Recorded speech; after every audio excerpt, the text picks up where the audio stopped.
Have you ever wondered why the moon is still such a hot topic for countries and companies around the world?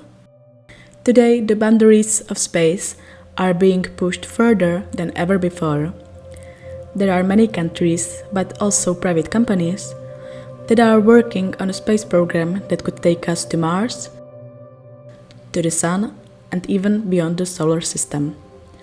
And even though people have already been on the moon, it is still an important goal for all of them to conquer it. But why do these countries and companies invest so much money and time into exploring the moon? Let's break it down. One of the key factors is the resources. There are thought to be many rare minerals and elements that could be revolutionary for us. For example, the moon is rich in a rare isotope called helium-3. This isotope is potentially a powerful fuel for nuclear fusion, a process that releases vast amounts of energy. While fusion power is still experimental on Earth, helium-3 could be a future energy source if fusion becomes a practical and sustainable technology. Another reason is the strategic position. While 100 years ago this was totally irrelevant, today the ownership of the moon would set the world power. The moon could serve as a crucial waypoint for deeper space exploration. But more importantly, it might be the future trading center. And not only that, but it is also a potential military asset. Its position could offer a strategic place for monitoring the Earth. Something maybe not as important, but very exciting, is the use of the moon for 3D printing. We could use the soil of the moon for creating raw materials for construction. Doesn't that sound like something from a sci-fi film?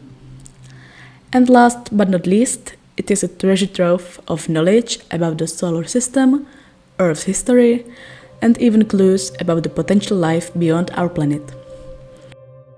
You would think that with all of these advantages, there would already be an agreement setting rules for exploring and employing the moon, right?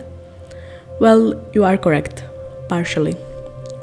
There are two major treaties setting ground rules for the moon. The first one was the Outer Space Treaty. It was adopted in 1967. It is an international agreement laying groundwork for the exploration and use of outer space, which includes the moon. Basically, it states that the space must be used peacefully, it cannot be claimed by a country, and it encourages international cooperation. Although it was adopted by many countries, including the United States and the Soviet Union, today it faces some challenges. One of them is not including private companies.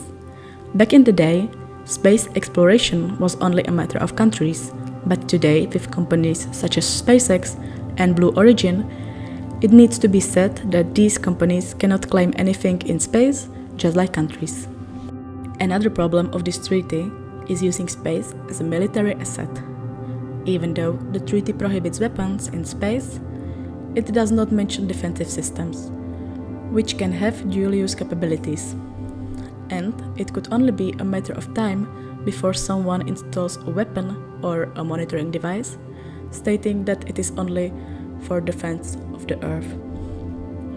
Because all of this, the United Nations wanted to come up with a new, modern treaty. And they did. In 1979, the Moon Treaty was created to regulate activities on the moon. But it has a problem as well. The Moon Treaty has not been widely accepted. No country with a significant space program has accepted it, including the United States, Russia, or China.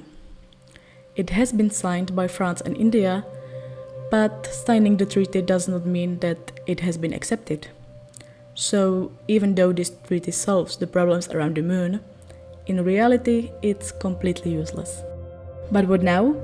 Well, it is certain that conquering the moon will expand our knowledge about the universe, we will advance in technology and potentially discover new science techniques. Even though it will be an amazing journey, it might bring some challenges and conflict about rights to the moon. If you found this video interesting, don't forget to hit the like button and check out our other videos on space and technology. Thanks for watching.